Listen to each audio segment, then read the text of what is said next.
आज का जो शास्त्र पाठ है प्रेरितों के काम उसका 3रा अध्याय और वचन 18 से 26 इस शास्त्र पाठ पर हम चिंतन और मनन करेंगे।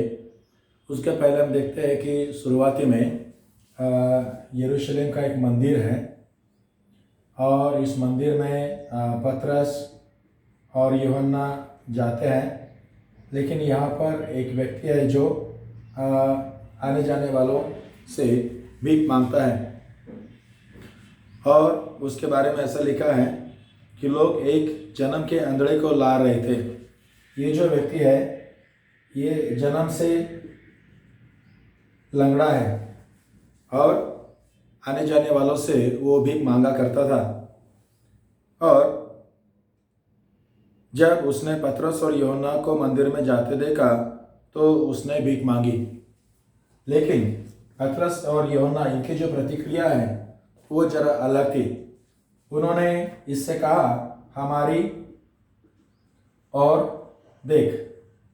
तो इस व्यक्ति को जो जन्म से लंगड़ा है उसे लगा कि शायद कुछ भीख मिलेगी, तो उत्सुकता से इनकी ओर देखने लगा। तब पतरस ने उससे कहा हमारे पास चांदी और सोना तो नहीं है। 6वें वचन में लिखा है हमारे पास चांदी और सोना तो नहीं है, पर जो मेरे पास है वह मैं तुझे देता हूँ। यीशु मसीह नासरी के नाम से चल और फिर। तो पतरस ने उसे कहा हमारे पास सोना चांदी नहीं है, पैसा नहीं है, लेकिन जो मेरे पास है, जिसका मैंने अनुभव किया है, वो मैं तुझे देता हूँ। यीशु मसीह के नाम से चलने लग। और लेखक कहता है कि यह आदमी चलने लगा जो कभी चल नहीं सकता था, और लोग उसे उठाकर यहाँ पर बिठाते थे और ये व्यक्ति आने जाने वालों से भीख मांगा करता था। तो ऐसे व्यक्ति के जीवन में प्रभु के नाम में बड़ा कार्य हुआ है। जो चल नहीं सकता था अब चलने लगा है, जो कभी दूसरों पर डिपेंड था अब वो खुद काम कर सकता है। अब उसे भीख मांगने की आवश्यकता नहीं है, बल्कि वो स्वयं काम कर सकता है। फिर ऐसा हुआ कि लोग आश्चर्य करने लगे।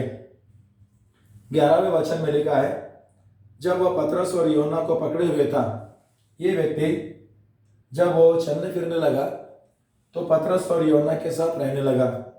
फिर 11वें वचन में लिखा है तो सब लोग बहुत आश्चर्य करते हुए उस उसारे में जो सुलेमान का कहलाता है उसके पास दौड़ आए।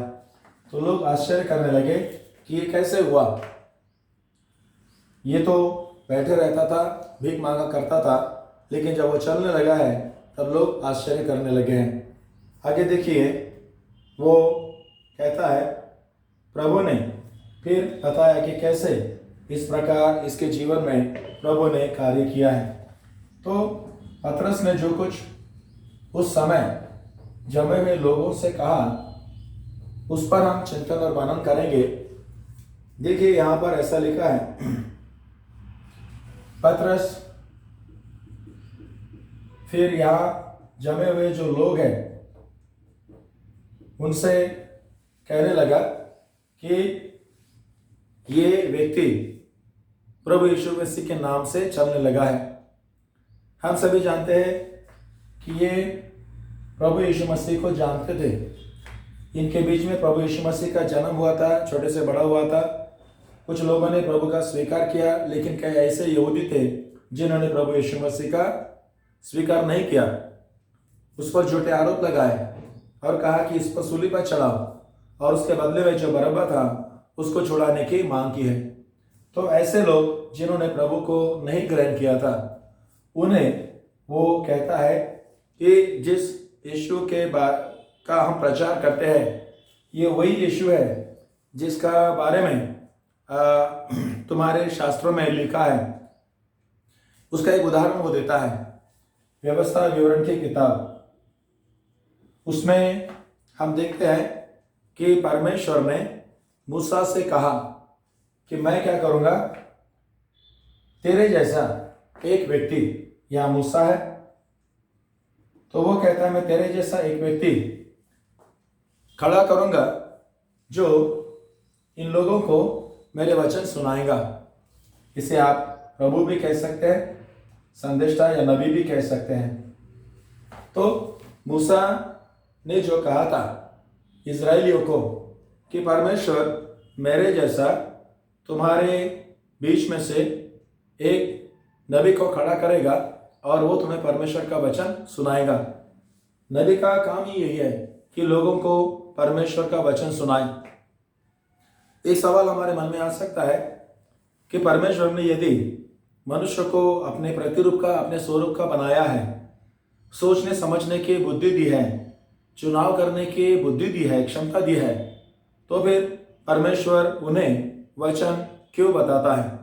क्योंकि यदि वो सक्षम है, सोचने के लिए सक्षम है, यदि वो मनुष्य परमेश्वर के प्रतिरूप का है और चुनाव कर सकता है, तो उसे वचन की या बाहरी ज्ञान की क्या आवश्यकता है? यदि हम मनुष्य की ओर देखेंगे तो हमें पता चलता है कुछ लोग तो है जो सोच सकते हैं, चुनाव कर सकते हैं, लेकिन कुछ लोग ऐसे भी हैं जो सोच नहीं सकते। कुछ लोग ऐसे भी हैं जो चुनाव नहीं कर सकते, वे मन से, बुद्धि से, विचारों से दुर्बल हैं। तो ऐसे लोगों को वचन की आवश्यकता होती है। ऐसे लोगों को चुनाव करने के लिए जानकारी देने की आवश्यकता होती है। इसलिए प्रभु जब प्रचार करते थे तो वो साफ साफ कहते थे कि मैं धर्मियों के लिए नहीं आया हूँ, बल्कि जिन्हें दूर किया जाता है, जिन्हें पापी माना जाता है, जिन्हें कोई स्वीकारते नहीं, ऐसों के लिए मैं आया हूँ। जो अच्छे हैं, भले हैं, उन्हें मेरी जरूरत नहीं है, बल्कि जिन्हें तुच्छ माना जाता है, जिनकी ठट्टा की जाती है, जिन पर हंसा जाता है, उनके लिए मैं आया हूँ। तो समाज में कई ऐसे लोग हैं जिन्हें नबी की आवश्यकता है और परमेश्वर की वचनों की आवश्यकता है। तो प्रभु के बारे में पतरस ने जमे हुए लोगों से कहा, और एक बात जमे हुए लोगों से कही जो 19वें वचन में हम देखते हैं। क्या कहा? जमे हुए लोगों को जब वो प्रभु यीशु मसीह के बारे में कहने लगा और कहने लगा कि ये वही प्रभु है जिसके बारे में नबियों ने भविष्यवाणी की थी, लेकिन जब उसका जन्म हुआ तो तुमने उसे ग्रहण नहीं किया, तुमने उसे नकारा, उस पर झूठा आरोप लगाया। फिर देखिए 19वें वचन में कहता है, इसलिए तुमने ये जो गुनाह किया है, प्रभु के नबी को, प्रभु को तुमने नकारा है, उसका स्वीकार नहीं किया है, इसलिए वो कहता है मन फिराओ और लौट आओ कि तुम्हारे पाप मिटाए जाएं। तो ये कहता है कि मन फिराओ और लौट आओ कि तुम्हारे जो पाप है वो क्या हो जाएंगे? मिटाए जाएंगे। तुम्हारे पाप मिटाए जाए। ये जो है पाप मिटाए जाने के बारे में पतरस ने कहा है। हम सभी जानते हैं कि मनुष्य जाने अनजाने में बुराइयां करता है जिसे हम पाप कहते हैं। और जब मनुष्य जाने अनजाने में बुराइयां करता है तो एक डर, एक खौफ हमारे मन में रहता है, एक दहशत हमारे मन में रहती है, एक डर सा हमारे मन में रहता है कि जो गलत काम कि हमने किया है उस गलत काम का दुष्परिणाम शायद हो सकता है हमें भुगतना पड़ेगा।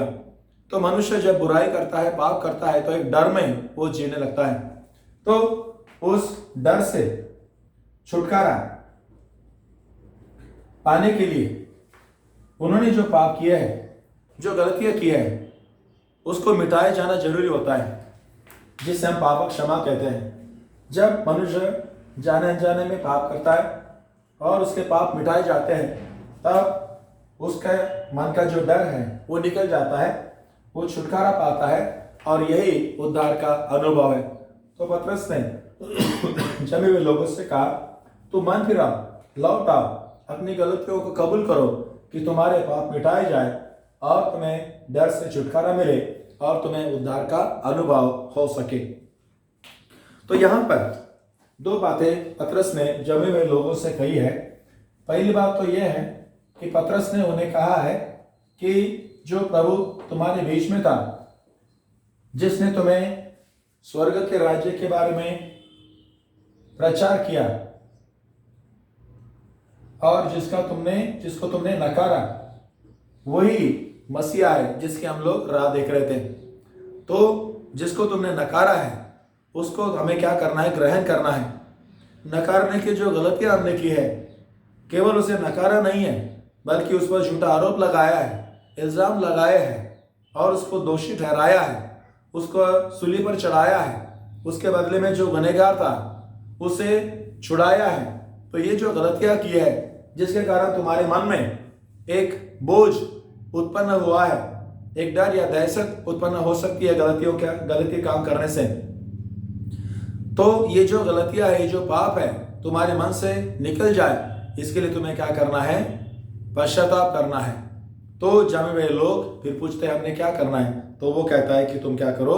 पश्चाताप करो। ये जो शास्त्र पाठ है, ये शास्त्र पाठ हमें बताता है कि कई बार हमारे मन में कुछ गलतियां उत्पन्न हो जाती है, हमारे हाथों से जाने अनजाने में कुछ गलतियां हो जाती है, जिसके कारण हमारे मन में डर या दहशत उत्पन्न होता है।